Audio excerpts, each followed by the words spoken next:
बिस्मिल्लाहिर्रहमानिर्रहीम, अस्सलाम वालेकुम नाज़रीन। आप यूट्यूब चैनल देख रहे हैं। मैं इमरान खान हूँ। खबरें बहुत इंपॉर्टेंट है, लेकिन सबसे पहले मैं एक ख़बर आपको बताऊँ जो मैंने अभी अपनी सोर्सेज से बात की है। और ख़बर यह है कि इमरान खान साहब की जो JIT थी, उसकी जो फाइंडिंग्स थी, उनको अदालत में जमा करवाना था। यानी चालान जमा करवाने के लिए बड़ी कोशिश की जा रही थी कि अदालत के अंदर वो सारा रिकॉर्ड जमा करवाया जाए, लेकिन बारहा उसके अंदर हर्डल्स क्रिएट की गई। जैसे ही निगरान हुकूमत बनी है और परवेज़ इलाही ने अपनी हुकूमत ख़त्म की है, तो लगातार पंजाब असम्बली की तहलील के बाद से सबसे बड़ी कोशिश ये की जा रही थी कि जो JIT की फाइंडिंग्स हैं उनको किसी तरह मोड़ दिया जाए। यानी JIT की फाइंडिंग्स ये बताती हैं कि इमरान खान साहब के ऊपर जो हमला हुआ वो कोई अचानक नहीं हो गया था। वो एक सोचे समझे साजिशी मंसूबे के तहत एक बाकायदा प्लान्ड हमला था, और उसमें एक से ज़्यादा हमलावर थे। 3 हमलावर बताए गए हैं JIT में। अब हुआ यह है कि जिस ऑफिसर ने यह चालान जमा करवाया वो ऑफिसर हैं जी सैयद अनवर शाह साहब, और ये डायरेक्टर विजिलेंस एंटी करप्शन है। इन्होंने ये चालान जमा करवाया और फौरी तौर पे नदीम सरवर साहब, जिनके ऑफिस का ये बंदा है, नदीम सरवर साहब DG हैं, उन्होंने इनको OSD कर दिया फौरी तौर पे। यानी इनसे इनके ओहदे का चार्ज ले लिया और दफ्तर के अंदर इनका दाखिला बंद करवा दिया। अब जो अहम तरीन डॉक्यूमेंट्स हैं JIT के रिकॉर्ड के, वो इनके पास मौजूद थे, और वो सारा का सारा रिकॉर्ड जो है वो इनके ऑफिस में पड़ा हुआ है। और यानी चालान जो जमा किया जाता है उसके अलावा और भी बहुत सारे शवाहिद होते हैं जो साथ मौजूद होते हैं। वो कीमती शवाहिद हैं, वो सारा वो रिकॉर्ड है जो रिकॉर्ड, क्योंकि जो चालान जमा करवाया गया है, जो JIT की रिपोर्ट और चालान के अंदर शामिल की गई है, वो उसके चीदा जुदा नुकात हैं, लेकिन उसकी जो तमाम तफसीलात और उससे जुड़ी हुई जो एविडेंसेस हैं वो सारे के सारे पड़े हुए हैं ऑफिसर के पास। JIT का पूरा रिकॉर्ड, और वो उनके ऑफिस में है। अब 2 काम किए हैं फौरी तौर पे एंटी करप्शन ने निगरान वज़ीर आला मोहसिन नकवी के बनते ही। ऐसा लगता है कि मोहसिन नकवी का जो अगला टारगेट है वो JIT की रिपोर्ट को ज़ाया करना, और मोहसिन नकवी को वज़ीर आला यानी बड़े ऑफिस में छोटा आदमी है, और इस आदमी से अब कोई भी काम करवाया जाएगा ये कर लेगा। इसके लिए वज़ीर आला बनना ही सबसे बड़ा हदफ था, और वो ये बन गया। अब रिकॉर्ड के अंदर नाम लिखा जाएगा कि ये आदमी माजी में वज़ीर आला पंजाब रह चुका है, इसके अलावा और कुछ भी नहीं है। तो अब ये जो है किसी भी लेवल तक जा सकता है, और शुबा ये जाहिर किया जा रहा है कि उस रिकॉर्ड को ज़ाया करने की कोशिश की जाएगी, उसको गायब करने की, तब्दील करने की कोशिश की जाएगी, या हो सकता है कि उस ऑफिस को ही आग लग जाए और इमरान खान साहब की जो JIT है उसका पूरा का पूरा रिकॉर्ड जो है वो जल जाए। ना सिर्फ सैयद अनवर शाह जिस ऑफिसर ने चालान जमा करवाया उसको फौरी तौर पे OSD किया गया, पहले उसको बारहा रोकने की कोशिश की गई कि ये रिकॉर्ड जमा ना करवाए। फिर हर्डल्स क्रिएट की गई, कभी दफ्तर से बंदा गायब हो जाए, कभी प्रोसिक्यूटर भाग जाए, कभी कुछ कभी बहुत सारी चीज़ें की गई। लेकिन अल्टीमेटली हिम्मत करके इस आदमी ने पूरे निज़ाम से लड़ते हुए रिकॉर्ड जमा करवा दिया। अब वो जब रिकॉर्ड जमा हो गया अदालत के अंदर, तो फौरी तौर पर इसको मुअत्तल किया गया, OSD किया गया, और इसका दफ्तर सील कर दिया गया है। अब रिकॉर्ड तक इस शख्स की दस्तरस नहीं है। इस शख्स ने अदालत से रुजू किया है इस मामले में, 4 मुजरिमों के मामले में जो रिकॉर्ड अदालत में चला गया है, और बाकी मानदा रिकॉर्ड दफ्तर में है और दफ्तर सील हो चुका है। ये है सिचुएशन मोहसिन नकवी की वजारत आला में। और मोहसिन नकवी की जानिबदारी का आप अंदाज़ा यहाँ से कर लेंगे। 24 चैनल मोहसिन नकवी का है, City 42 भी। आप इन दोनों चैनल को सोशल मीडिया पे खोलें और सिर्फ उनके कैप्शन आप पढ़ें, सारी की सारी रिपोर्टिंग जो है वो ऐसा लगता है कि इमरान खान के खिलाफ एक महाज खोला हुआ है, एक ऐलान जंग किया हुआ है। तो जिस आदमी के चैनल्स ऐलान जंग कर रहे हैं एक पॉलिटिकल पार्टी से, वो आदमी कैसे न्यूट्रल हो सकता है इलेक्शन में उस पॉलिटिकल पार्टी के खिलाफ? एक बड़ा सवाल है ना, और सवाल तो ये पैदा होता है। अब एक और चीज़ आपके सामने रखता हूँ, एक छोटा सा डाटा है आपको समझाने के लिए बड़े आसानी से। जब हुकूमत आई इमरान खान साहब की अगस्त 2018 में, उस वक्त जो डॉलर की कीमत थी पाकिस्तान में वो 124 रुपये का डॉलर था। थोड़ा सा ज़्यादा था 124 रुपये से, लेकिन 125 से कम था, तो 124 आप लगा लें। जब इमरान खान साहब की हुकूमत आई 2018 में अगस्त में, तो उस वक्त डॉलर की कीमत थी 124 रुपये कुछ पैसे। और जिस वक्त इमरान खान साहब के खिलाफ तहरीक अदम एतमाद पेश की गई मार्च 2022 में, तो उस वक्त डॉलर की कीमत थी 178 रुपये। यानी इस बीच में जो डॉलर की कीमत बढ़ी है वो 54 रुपये बढ़ी है। इमरान खान साहब ने 3 साल 7 माह तक हुकूमत की है। 3 साल और 7 महीनों में इमरान खान साहब के दौरे हुकूमत में जो डॉलर की कीमत बढ़ी है वो बढ़ी है सिर्फ और सिर्फ 54 रुपए। अब इसको एक और तरीके से मैं आपको बताता हूं। तो नाज़रीन, मैंने आपको बताया कि 54 रुपए कीमत बढ़ी है इमरान खान साहब के दौरे हुकूमत में 3 साल और 7 महीनों में, जबकि जब पीडीएम की हुकूमत आई और अब तकरीबन 9 महीने हो गए हैं इनकी हुकूमत को चलते हुए, तो डॉलर की कीमत कितनी बढ़ी है, 257 रुपए का पहुंच गया है और 79 रुपए यानी एक कम 80 रुपए कीमत बढ़ गई है डॉलर की। और कितने महीनों में? 9 महीनों में। अब आप 79 को 9 पे तकसीम करेंगे यानी 9 महीनों के ऊपर, तो हर महीने पीडीएम की हुकूमत में जो डॉलर की कीमत बढ़ी है वो बढ़ी है लगभग 8 रुपए 80 पैसे यानी 8.25 रुपए से ज़्यादा कीमत बढ़ी है हर महीने पीडीएम के दौरे हुकूमत में डॉलर की। इमरान खान साहब के दौरे हुकूमत, क्योंकि उनका जो टेन्योर है वो 43 महीनों के ऊपर मुहित है, 43 मंथ्स, और उसको अगर आप तकसीम करते हैं 54 पे तो 1.25 रुपए कीमत बढ़ी है। अब अगर आप ये देखें कि इमरान खान साहब के दौरे हुकूमत में हर महीने डॉलर की कीमत एवरेज बढ़ती थी 1.25 रुपए, और हर महीने शहबाज शरीफ या पीडीएम के दौरे हुकूमत में डॉलर की कीमत बढ़ती है 8 रुपए 80 पैसे यानी कई गुना ज़्यादा। अगर आप इसको देखना चाहें कि कितने गुना कीमत बढ़ी है, तो 7 गुना से ज़्यादा कीमत तेज़ी से बढ़ रही है डॉलर की इन तजर्बाकारों के दौरे हुकूमत में।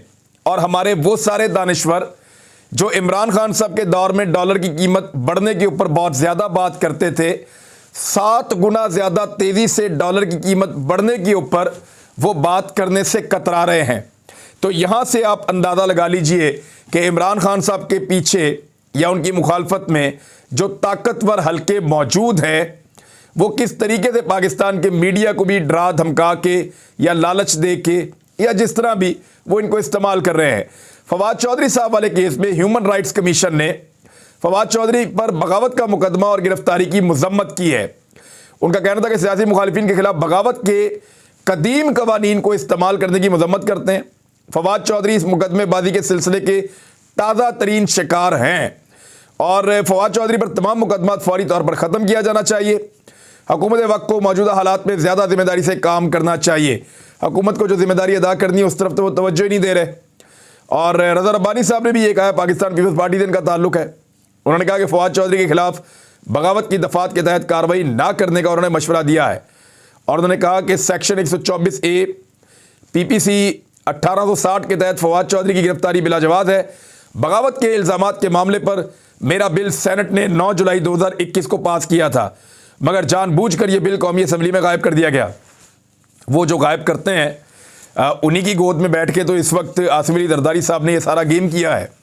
तो रज़ा रब्बानी साहब, आप जितने मर्जी उसूल पसंद हो, आपके लीडर जो हैं वो एस्टेब्लिशमेंट के सामने सरेंडर कर चुके हैं, बल्कि एस्टेब्लिशमेंट की गोद के अंदर बैठ के मुस्तकबिल के सुहाने ख्वाब देख रहे हैं, इसके अलावा और कुछ नहीं है। दूसरी जानिब जो पीडीएम की जमातें हैं उन्होंने एक और फैसला किया है, और फैसला उन्होंने ये किया है कि डिजिटल मरदमशुमारी करवाई जाए और उसके तहत इंतखाबात को डिले करने की कोशिश की जाए। यानी अगर डिजिटल मरदमशुमारी करवाएंगे तो पूरी दोबारा मरदमशुमारी होगी और उसके बाद दोबारा नई हल्का बंदियाँ होगी। तो कोशिश ये है कि साल 1.5 साल मज़ीद इलेक्शन को रोकने की या टरखाने की कोशिश की जाए। मगर अप्रैल के अंदर पाकिस्तान के अंदर इलेक्शन है 2 सूबों में, और अगर वफाकी हुकूमत साथ मिल जाती है तो ठीक है, अगर साथ नहीं मिलती तो अप्रैल के अंदर तो इंतखाबात आईनी तौर पे पंजाब और खैबर पख्तूनख्वा में करवाने पड़ेंगे। हालांकि अभी तक, अब जब मैं आपसे बात कर रहा हूं, इस वक्त तक तो कोई तारीख नहीं दी गई और तारीख जानबूझकर नहीं दी जा रही। सूबाई काबीना भी बन रही है, वज़रा आला का भी इंतखाब हो गया, सारी चीज़ें पाकिस्तान में ठीक चल रही हैं, लेकिन तारीख नहीं दी जा रही। और पैसे का किस तरह इस्तेमाल किया जा रहा है, ज़रा ये खबर देखें आप। शहबाज शरीफ साहब ने, मैंने आपको एक खबर बताई थी, और ख़बर ये थी कि उन्होंने एक कमेटी बनाई है। शहबाज शरीफ साहब ने कमेटी बनाई कि ये कमेटी फ़ैसला करेगी कि किस तरीके से बचत की जाए पाकिस्तान के अंदर। तो कमेटी ने अपनी कुछ सिफारिशात दी हैं सरकारी मुलाजमीन की तनख्वाहों और वफाकी वज़रा की तादाद में कमी की जाए, ये तजवीज़ भी एक दी गई है। कफ़ायत जारी कमेटी ने सरकारी मुलाजमीन की तनख्वाहों में कमी का कहा है। अब सरकारी मुलाजमीन उम्मीदें लगाकर बैठे हैं कि ये जून का महीना आएगा, महंगाई कई गुना बढ़ गई है, नया बजट आएगा, हमें 15-20%, 25%, कम से कम 25% का हमें इजाफा मिलना चाहिए। वो इसलिए कि 3 गुना जब महंगाई होगी तो कम से कम 25% तो आप तनख्वाहें बढ़ाएं। सरकारी मुलाजमीन बेचारे ये सोच रहे हैं, लेकिन यहाँ पे ये मशवरा दिया गया है कि उनकी तनख्वाहें कम की जाएं। सरकारी महकमों में 10% और वजारतों के अखराजात में 15% कटौती की जाए। काबीना में वज़रा की तादाद सिर्फ 30 तक महदूद कर दी जाए। 77 वजीर हैं शहबाज शरीफ के पास, पाकिस्तान की तारीख में किसी के पास इतने वजीर नहीं थे। 77 वजीर शहबाज शरीफ साहब लिए घूमते हैं। इसके अलावा और बहुत सारे अल्ले तल्ले हैं, इनके बच्चों के पास, फैमिलीज के पास, रिश्तेदारों के पास, सबके पास जो है वो वज़रा वाला स्टेटस भी है। सरकारी गाड़ियां तो अपने बाप का माल समझ के लोग सारे इस्तेमाल करते हैं। बहरहाल काबीना में वज़रा की तादाद 30 तक महदूद रखी जाए, बाकी वजीर और मुशीर बिला मुआवजा काम करें, और ये सारा कुछ बहुत सारी और भी कि सरकार के लिए गाड़ियों की खरीदारी पर पाबंदी लगाई जाए, सूबाई नौयत के मनसूबों पर फंड्स का इस्तेमाल रोका जाए। इसके अलावा यानी फंड्स का इस्तेमाल रोका जाए, आपने पैसा नहीं ज़्यादा खर्च करना, और ये जो आप फंड्स अंधाधुंध आप बांटते हैं अपनों में, ये ना बांटे जाएं। सरकारी ज़मानतों के ज़रिए कर्जे हासिल करने के लिए पब्लिक सेक्टर इंटरप्राइजेज पर पाबंदी आयद करने समेत कई सिफारिशात मजीद उन्होंने बताई हैं, और उन्होंने अपनी रिपोर्ट वज़ीर-ए-आज़म को भिजवाने का फैसला किया, वो भिजवा रहे हैं। और रिपोर्ट तो वैसे पहुंचेगी, ये सबको पता है, लेकिन दूसरी तरफ हुकूमत क्या कर रही है, तो ये भी देखें आप। अब ये खबर बड़ी इंटरेस्टिंग है और ये डॉन में छपी है। मुआशी चैलेंजेस की शिकार हुकूमत का अरकान पार्लियामेंट के लिए मुख्तस फंड्स में 30% इजाफा। यानी मुआशी चैलेंजेस के बावजूद पाकिस्तान की मईशत डूब रही है और इसहाक डार साहब उसको डबो रहे हैं, इसके बावजूद हुकूमत ने फैसला किया कि अरकान पार्लियामेंट को जो एक रिश्वत दी जाती है और उनके लिए फंड्स जारी किए जाते हैं स्कीमों की सूरत में, जिसमें बहुत सारे लोग जो है वो कमीशन भी बनाते हैं, अरकान पार्लियामेंट के लिए तरक्याती फंड्स को बजट में मुख्तस करदा रकम से तकरीबन 30% बढ़ाकर 90 अरब रुपए कर दिया गया है। एक तरफ एक दिन के अंदर इसहाक डार ने पाकिस्तान के ऊपर जो कर्जा बढ़ा दिया है वो 2500 अरब रुपए है, जबकि जो एक सियासी फंड दिया जाता है रिश्वत के तौर पे अपने MNAs को और पार्लियामेंटेरियंस को, उसकी मिकदार में इजाफा करके 30% मजीद बढ़ा के 90 अरब रुपया उसको कर दिया गया है। एक तरफ तजवीज़ दी जा रही है कि पैसा बचाओ, दूसरी तरफ पैसा अंधाधुंध बांटा जा रहा है। कौमी असम्बली के 174 हल्कों में 50 करोड़ रुपए के हिसाब से 87 अरब रुपए इस्तेमाल किए जा रहे हैं, जबकि मजीद पैसे अभी और दिए जाएंगे। और मजीद 17 अरब रुपए चंद माह कबल वजीर मनसूबाबंदी एहसन इकबाल की सरबराही में SAP स्टीयरिंग कमेटी के हुक्म पर मजीद जारी किए गए हैं। तो ये है जनाब पाकिस्तान की सूरत हाल, जहाँ पे कफ़ायत शारी के नाम के ऊपर एक कमेटी बनाई जाती है 15 रुकनी। वो कमेटी बेचारी पैसे वैसे खर्च करती है, भाग दौड़ करते हैं, इकट्ठे होते हैं, TADA ये वो सब, वो सिफारिशात बनाती है, और वो जो सिफारिशात बनाती है वो काबिल अमल ही नहीं है।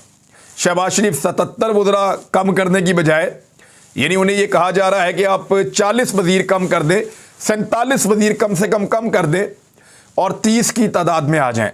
लेकिन शहबाज शरीफ तो 5 वज़ीर भी कम नहीं कर सकते, क्योंकि अगर वज़ीर कम करेंगे तो सहूलतकारों के मना करने के बावजूद इत्तेहादी छोड़कर चले जाएंगे, जो वजारतों की वजह से यहाँ पर आकर बैठे हुए हैं। दूसरी जानिब फवाद चौधरी साहब की गिरफ्तारी पे, जहाँ फवाद चौधरी साहब के मुखालिफिन भी, दूसरी पोलिटिकल पार्टीज़ भी, और मीडिया के अंदर इवन जो पाकिस्तान तहरीक इंसाफ पे मुखालफत करते हैं लोग, उनमें से भी कुछ लोग बोले और उन्होंने कहा जी फवाद चौधरी साहब की जो गिरफ्तारी है वो जस्टिफाई नहीं की जा सकती।